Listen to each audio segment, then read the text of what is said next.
നമ്മള് വലിയ പ്രശ്നത്തിലാണെന്ന് എനിക്കറിയാം. പക്ഷേ ഇങ്ങനെ പ്രതീക്ഷ നഷ്ടപ്പെട്ട് വിഷമിച്ചിരുന്നിട്ട് കാര്യമില്ലല്ലോ. ഈ പ്രശ്നങ്ങൾക്കെല്ലാം ഞാനൊരു പരിഹാരം പറയട്ടെ. തിരുവനന്തപുരത്തേക്ക് ജോലിക്ക് പോവാനാ എന്റെ തീരുമാനം.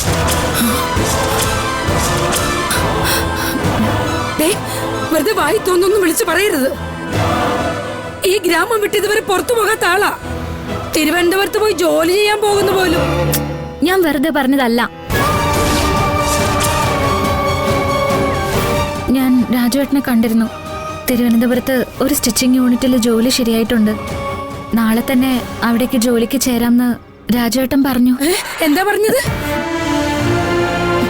നല്ല സമയത്താ താൻ വന്നത്. താൻ എന്തിനാടോ ഞങ്ങളുടെ കുഞ്ഞിനെ ഞങ്ങൾ ഇന്ന് അകറ്റാൻ ശ്രമിക്കുന്നത്? പാറുവിന് ജോലി ചെയ്ത് സ്വന്തം കാലിൽ നിൽക്കണമെന്ന് ഒരാഗ്രഹം പറഞ്ഞു.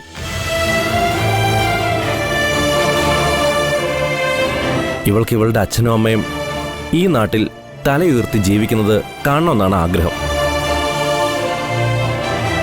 അത് നല്ലതാണെന്ന് തോന്നിയതുകൊണ്ട് ഞാൻ സഹായിക്കാമെന്ന് പറയുകയും ചെയ്തു. അതിലിപ്പം എന്താ ദേവികമ്മ തെറ്റ്?